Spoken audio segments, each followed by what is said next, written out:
Ici Lorraine craque pour l'émission Sur ma route, sur Moselle TV et Vosges Télévisions. Ici, votre radio de proximité en Lorraine.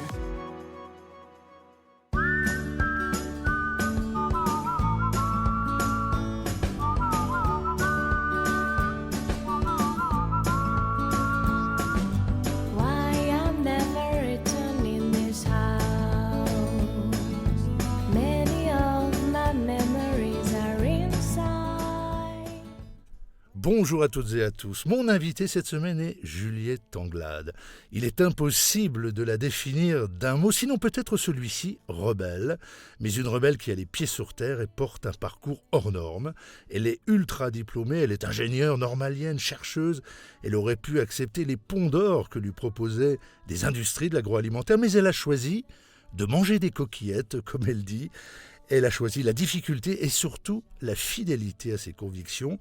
Elle est revenue en Moselle, elle est chef d'entreprise agricole et produit une eau de rose exceptionnelle, entre autres, vous le verrez, dans sa boutique d'Ancy d'Ornaud. Mais avant d'y aller, elle nous emmène dans ses champs de roses et dans son laboratoire, puis chez deux autres femmes, deux audacieuses elles aussi, une sommelière et caviste de Metz, Anne Paoloni, qui a fondé la cave Soif de Curiosité, et une autre chef d'exploitation agricole, Florine Andric, productrice et éleveuse à Rethel, à la ferme du Chambéron.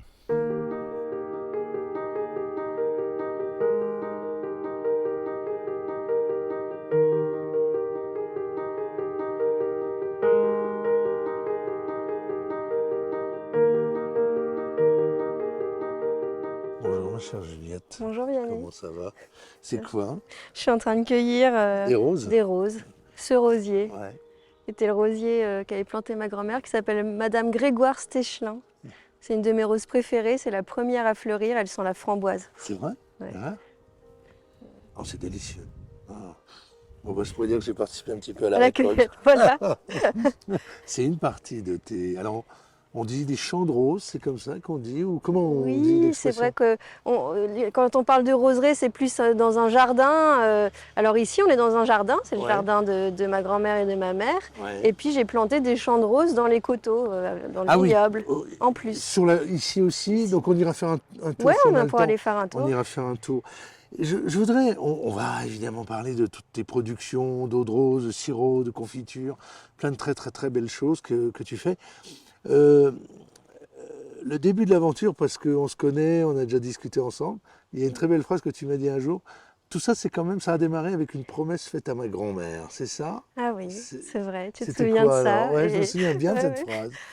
Ma promesse, c'était de m'occuper du jardin. C'est ça? Ouais. C'était de m'occuper du jardin quand elle partirait. Alors évidemment, maman a pris le relais aussi, mais, Ouais. j'avais une dizaine d'années et elle me disait ça. Ouais. Voilà.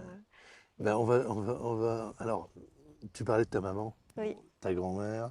On va tout de suite dire un mot quand même sur la famille, parce que c'est une famille, Juliette Anglade, c'est une famille. Alors, tu es l'arrière-petite-fille d'un préfet C'est de ça. Moselle très connu, qui a été le préfet de la Libération ici. Oui, Marcel Rebourset. Marcel Rebourset. Ta maman, on la connaît aussi. Je l'ai reçue dans cette émission d'ailleurs il y a Oui. 4 ou 5 ans, qui a été rédactrice en chef de Rustica, qui a travaillé pour le Figaro, qui a été une journaliste, directrice de publication, qui a écrit des livres aussi. Tu as aussi un frère député, on peut le dire. Oui. Donc, non mais comment on fait sa place?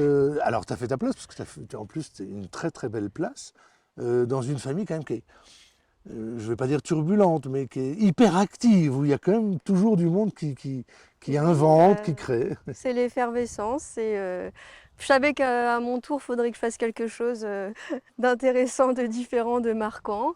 Ça a été les roses, ça a mis du temps. Hein. J'ai fait une autre vie dans le monde de la recherche scientifique pendant des années. Et puis je suis revenue à ce jardin bio. Alors j'ai fait mes recherches sur l'agriculture bio pendant 10 ans. Et puis il n'était pas concevable que je cultive autrement qu'en bio quand j'allais démarrer mon aventure à moi. Ça, c'est une conviction d'emblée. C'était une conviction. C'est des gestes de la petite enfance. Le jardin a toujours été sans aucun produit. Il y a des salamandres qui courent partout, des oiseaux qu'on entend. Et donc j'ai baigné là-dedans. Et puis ensuite, quand j'ai fait mon doctorat, j'étais pas plus convaincue. pro ou anti-bio, c'était pas ça le sujet, Ouais. mais c'était regarder est-ce que l'agriculture bio est capable de nourrir le monde. Et puis au bout de 3 ans de recherche, on s'est rendu compte que oui, Elle que est le- vraiment capable. ouais, que les questions en fait de faim dans le monde sont des questions économiques plus Ouais. qu'agronomiques et qu'on est complètement en capacité de nourrir la planète, même en diminuant les rendements de blé comme il diminue un petit peu en bio, quoi. Mais cette réflexion que tu as là, parce que ça, c'est un parcours quand même qui est assez rare. C'est à la fois dans la littérature, dans la philosophie, dans les sciences. Il y a ce mélange-là, finalement, qui t'amène à peut-être avoir. Alors, je vais sortir la grande phrase bateau, science sans conscience, etc., etc. Je sais même plus Des de qui elle est. ruines de l'âme, Je ne sais même plus de qui elle est, je ne sais mais plus non plus. peu importe. Et ça, c'est vraiment, c'est-à-dire que ça t'a vraiment amené à réfléchir avant de faire les choses. Tu es sans arrêt dans cette réflexion-là. Oui, alors c'est à la fois un atout et un peu un problème, mais Ouais. c'est vrai que je cogite en permanence et il fallait que le projet, ce soit un projet global. J'allais pas me lancer dans une simple ferme, donc là c'est vraiment un projet agroécologique autour de la rose Ouais. qui fait l'honneur à ces roses, ces belles disparues qui ne sont plus du tout cultivées dans les champs en fait, elles sont uniquement dans quelques jardins de particuliers, hein, dans la production. Que ce soit pour les roses, les fruits, le blé, elle s'est simplifiée. On a 1, 2, 3 variétés, alors qu'il en existait des milliers. Ouais, d'accord. Et cette diversité de roses, je la voyais petite dans ce jardin. Et je me suis dit, faisons-les vivre. Est-ce qu'on peut concevoir un projet agricole, économique, scientifique, qui mette en valeur la rose, qui parvienne à dégager un modèle intéressant? Alors, c'est déjà compliqué de créer une entreprise. Mais alors, en plus, quand on est sur quand même. Parce qu'il y a quand même. Quand on connaît le parcours, il y a un côté rebelle quand même. Quand tu as une idée en tête, tu l'as. Et puis, il s'ajoute à ça aussi peut-être la contrainte d'être une femme. Je mets un point d'interrogation. Est-ce que tu me confirmes tout ça? Oui, Ça ajoute? 3 points. Oui, ça ajoute. Quand on se lance dans le monde agricole, c'est pas un monde féminin, hein. Ouais. Il y a moins de 20% de chefs d'exploitation agricoles féminines. Ouais.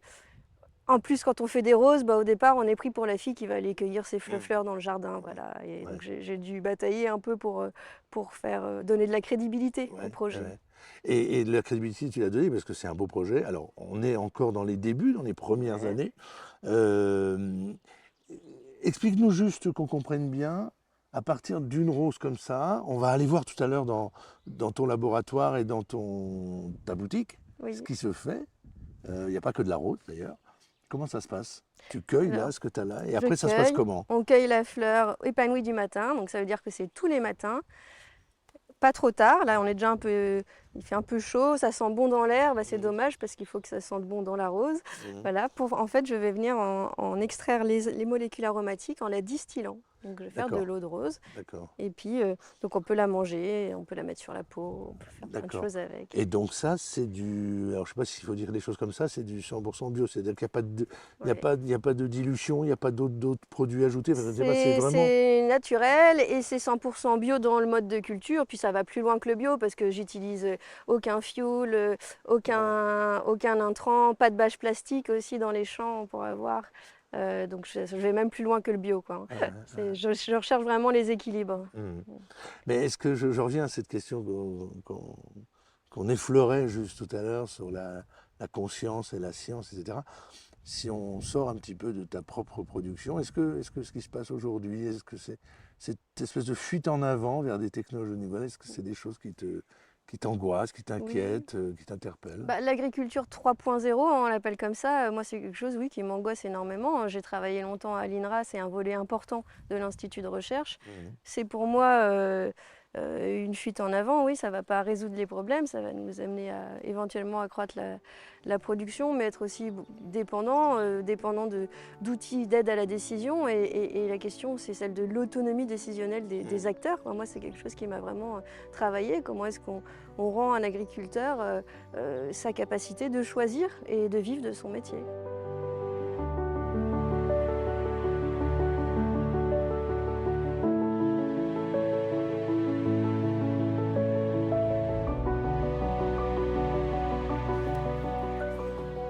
Ah ben voilà, Voilà, on est dans la distillerie.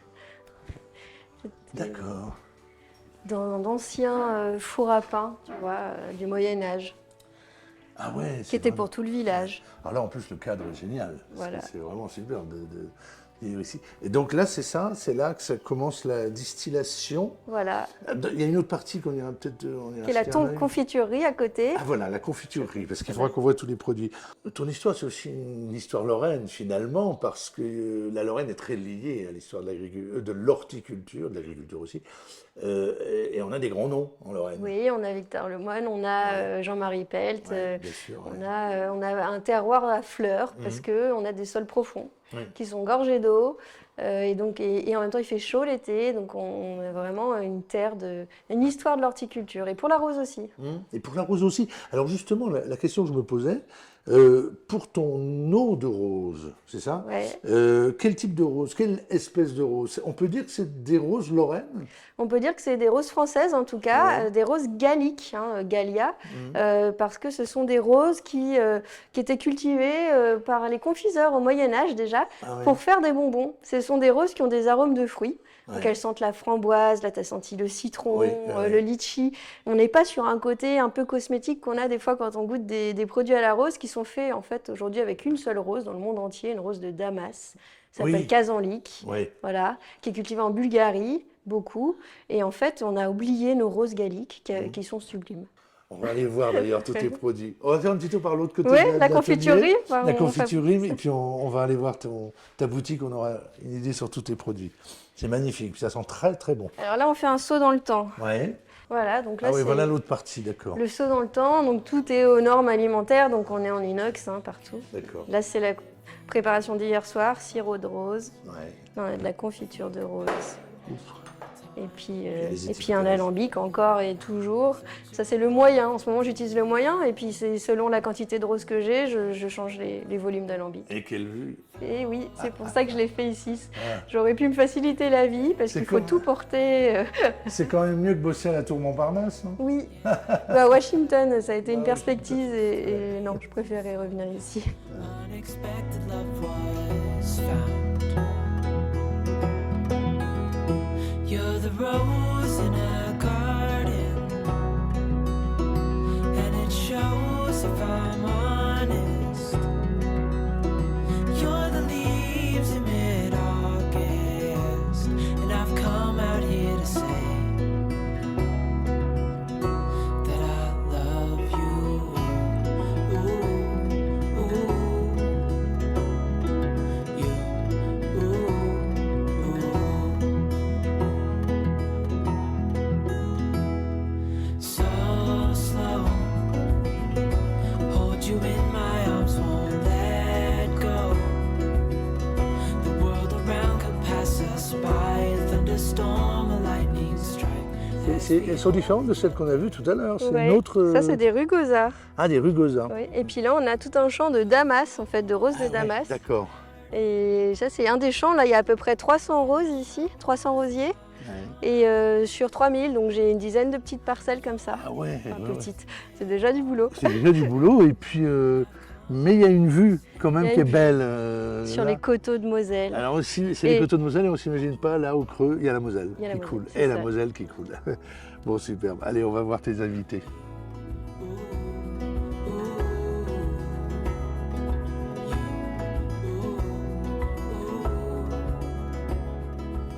Salut Juliette. Voilà, Anne. Ça va? Bonjour. Anne. Bonjour, Ça va enchantée, Merci de nous bienvenue accueillir. chez Soif de Curiosité. Sympa. Un petit mot, Juliette, tu as voulu qu'on fasse étape ici. On est à Soif de Curiosité. On est place Saint-Louis à Metz. On est vraiment en plein cœur de Metz, puis dans le grand Metz historique, hein, vraiment. Pour quelle raison, Dans un Juliette? petit écrin et avec une jeune femme que j'ai rencontrée lors d'un prix de concours de créateurs d'entreprises au féminin. C'était l'AFDU, l'association des femmes diplômées d'université. D'accord. Et je trouve que c'est chouette de parler aussi de jeunes femmes. On le disait en début d'émission, Mhm. c'est peut-être un cran supplémentaire, un risque Ouais. supplémentaire, des bâtons un peu en plus Ouais, quand on ouais. fait ça. Et je trouve que c'est une personne qui a un beau parcours et qui fait des choses super. Les femmes dans le vin, Anne, ça vient, mais c'est lent quand même. les femmes qui font du vin, les femmes qui vendent du vin, les femmes qui conseillent du vin. Ouais, le chemin a été long, effectivement, mais on voit de plus en plus d'œnologues conseils femmes, d'œnologues femmes, de maîtres de chez femmes, de brasseuses, de distillatrices. Donc ça vient de plus en plus, de productrices de boissons françaises. Ouais. Et c'est merveilleux. Il faut encore se battre, mais on tient le bout. Mais j'ai ri quand même en lisant votre site internet. On conseille aux téléspectateurs d'aller voir. Vous êtes tombé dedans quand vous êtes tout petit, dans le vin, c'est ça?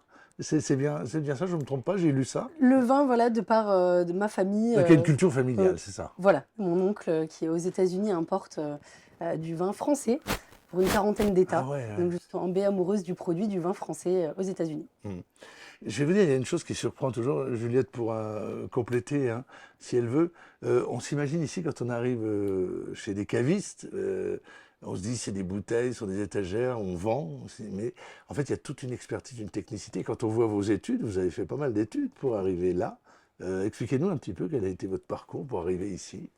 Alors mon souhait, c'était vraiment de raconter l'histoire de notre production française, production en général, boissons alcoolisées et non alcoolisées. Donc j'ai fait un BTS commerce international de la Salle à Metz, qui m'a ensuite permis de faire un stage à Malte dans une cave où j'étais responsable de cave. C'est le conseil client m'animait. J'ai eu la chance ensuite de partir à Bordeaux pour un master en management d'entreprise des vins et spiritueux à Bordeaux Catch Business School, Wine School, où j'ai eu la chance de faire 2 vinifications de millésime 2018 et 2019 au Château Carbonieux, qui est un grand cru classé de Grave en Pessac-Léognan. Donc je voulais vraiment voir tout l'univers de la production du vin pour ensuite le vendre. Et ensuite, quand j'ai fait ma spécialisation, donc après Reims, non, toujours à Bordeaux, j'ai été chez un grand négociant bordelais, donc ensuite passé sommelière d'un restaurant et enfin responsable de cave. Je voulais vraiment voir tout le parcours de la production de la vigne jusqu'à la commercialisation, la dégustation. D'accord. Ça veut dire que derrière chaque bouteille, elle sait l'histoire, quoi. Oui, c'est ça, il y a une histoire. Pour rencontrer le besoin de la personne, son envie. C'est pas des bouteilles alignées comme ça au hasard, il y a une histoire derrière chaque bouteille. Donc, ça prend du temps, le direct producteur ou direct productrice, mais c'est vraiment un souhait de mettre en avant des gueules françaises. Ouais, ça c'est beau. Le mot gueule, on n'ose plus l'utiliser alors qu'il est magnifique. Mais alors justement, vous commercialisez, vous vendez aussi donc les produits de Juliette. Là, je vois les sirops, le jus de pomme aux anciennes. Qu'est-ce que vous diriez de l'histoire de Juliette? Alors, l'histoire de Juliette m'a tout de suite interpellée à l'AFDU quand on s'est rencontrés lors du concours créatrice. Lorraine, quelle fierté de rencontrer des femmes passionnées comme ça et qui réinventent la culture de la rose ancienne en Lorraine. C'est avec passion, j'ai beaucoup aimé donc, son histoire et surtout la beauté de ses produits. La beauté intrinsèquement, c'est d'une finesse, c'est d'une élégance, c'est exceptionnel. On a les arômes primaires, secondaires, tertiaires qui sont vraiment... Le terme, c'est vraiment l'élégance. Ouais, c'est ça. Je suis d'accord avec vous, c'est vraiment l'élégance. Il y a eu un autre prix, Juliette, que tu as eu, c'est le prix Sort Optimiste. Mais j'y pense, Sort Optimiste, ça vient de sororité. Oui, c'est ça. Est-ce que, je vous vois là, puis tout à l'heure, on va aller voir une autre femme à Rethel. Oui. C'est important, cette sororité. C'est pour vous, qui êtes des entrepreneuses, ou des chefs d'entreprise, je ne sais pas comment vous préférez qu'on dise, c'est important, cette solidarité entre femmes. On n'est pas nombreuses et on n'a pas besoin, auprès d'autres femmes, de prouver notre crédibilité. Je ne sais pas, il y a quelque chose qui fait tout de suite que ce qu'on fait a de la valeur. On n'a pas à survendre les choses, on a juste besoin d'être comme on est. Voilà. Et je trouve que c'est important. Sort Optimiste, c'est un club qui aide les femmes dans le monde entier. C'est reconnu par l'ONU. Et elle m'avait donné le prix de l'entrepreneuriat au féminin au niveau national. Et c'est quelque chose qui a été important pour moi au début de l'aventure parce qu'on a besoin d'investissement, on a besoin de trouver des fonds. C'est pas évident quand on a des projets d'entrepreneuriat au féminin. Il y a une teinte, c'est pas des entreprises comme les autres. Et aller voir les banquiers avec, c'est pas facile. Et avoir ce genre de soutien, c'est important. Anne, il y a beaucoup de produits. On ne pourra pas faire la liste de tout le monde, mais il y a plein de produits magnifique ici, chez vous. On vous connaît aussi comme... vous aimez aussi conseiller sur ce mélange, ce qu'on appelle le mélange mets-vin, ou mets, pas forcément des vins d'ailleurs. La sommellerie. La sommellerie en général. Et vous êtes diplômé en sommellerie. Oui. Hein. Par exemple, tiens, je pense au jus de pommes, au rose, au sirop, c'est des choses qui se dégustent et qui se consomment à quel moment? C'est des choses qui s'apprécient alors, d'une première part seules, parce qu'elles se suffisent elles se suffisent à Oui. elles-mêmes. C'est des boissons très fines, très élégantes qui se suffisent à elles-mêmes.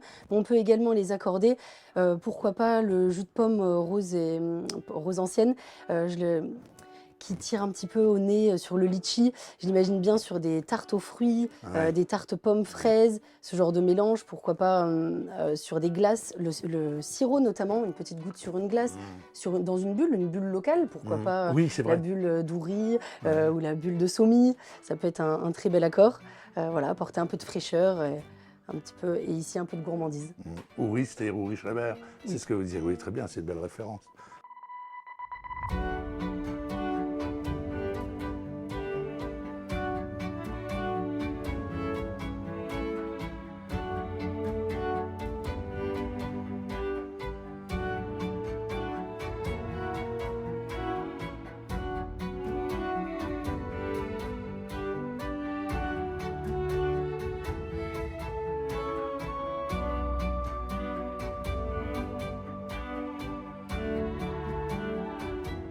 Bonjour Florine. Et bonjour.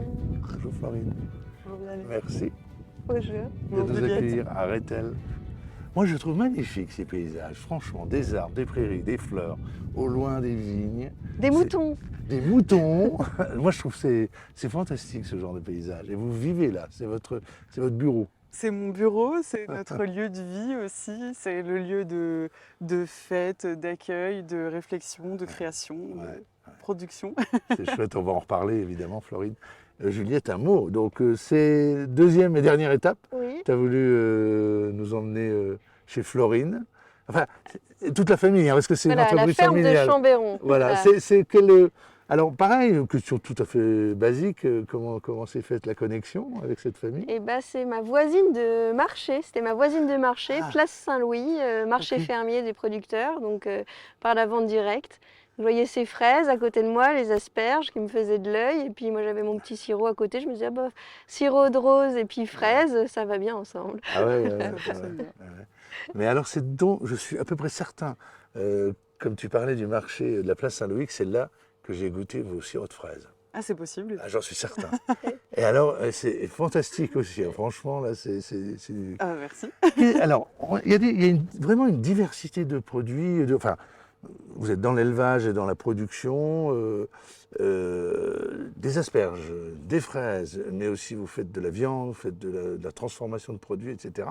Une question d'un point de vue plus économique. Est-ce que tout ça, cette diversification-là, est-ce que c'est une garantie de viabilité d'une entreprise? Est-ce que c'est pour ça que vous avez choisi cette voie-là avec votre famille?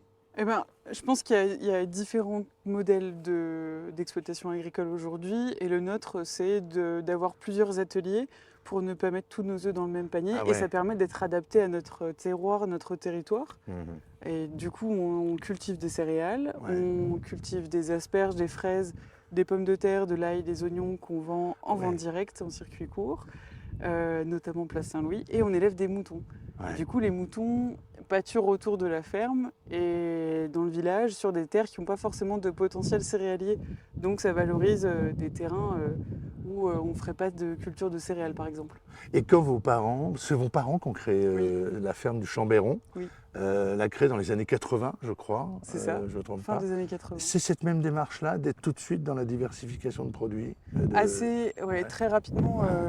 Mon père a commencé avec la culture de fraises dès l'année de son installation. Et après, lorsque ma mère est arrivée, il y a les moutons qui se sont ajoutés, le troupeau de moutons et la culture d'asperges. Et le système s'est assez rapidement mis en place. Mhm. Il y a une grande histoire hein, de la fraise en Ouais. Lorraine. Oui.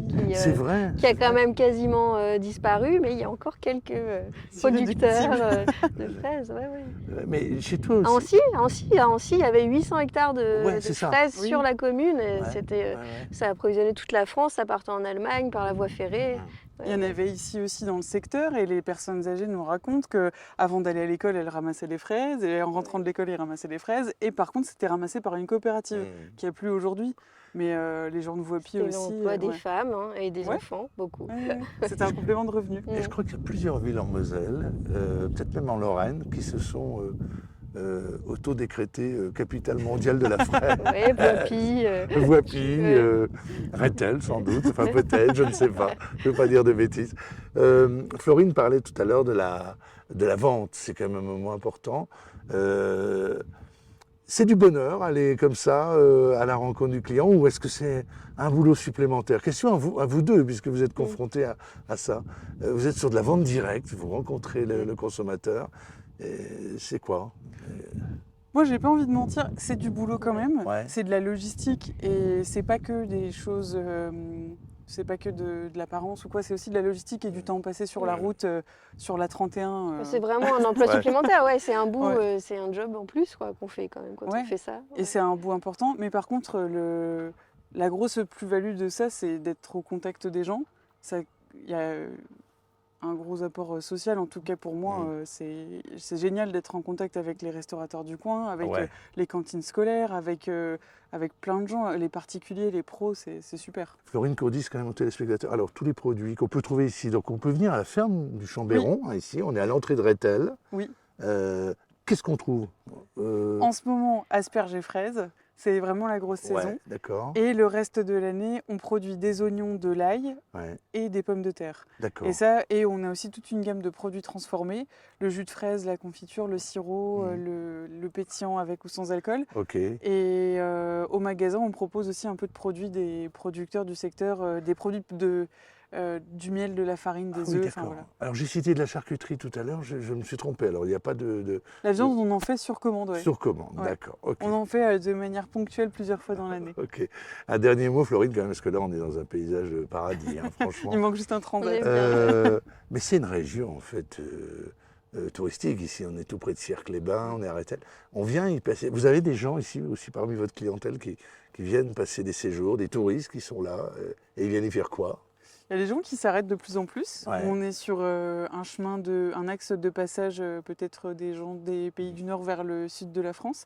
Et du coup, il y a de plus en plus de gens qui s'arrêtent quelques jours et qui viennent alors soit faire du vélo, soit visiter les châteaux. On a le château de Sierck, le château de Mandreux, c'est vrai, qui sont des très beaux sites.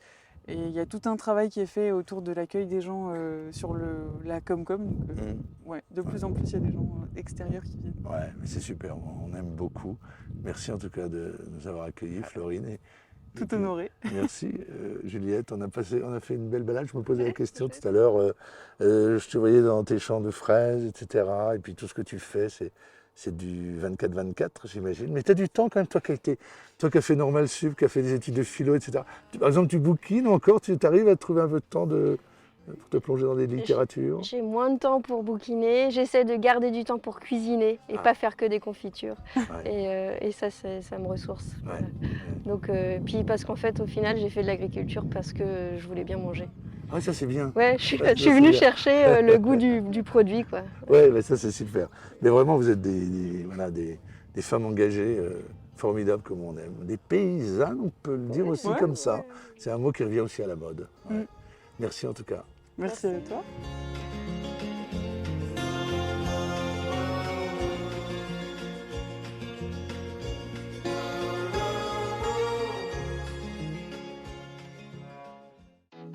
Ici Lorraine craque pour l'émission Sur ma route, sur Moselle TV et Vosges Télévisions. Ici, votre radio de proximité en Lorraine.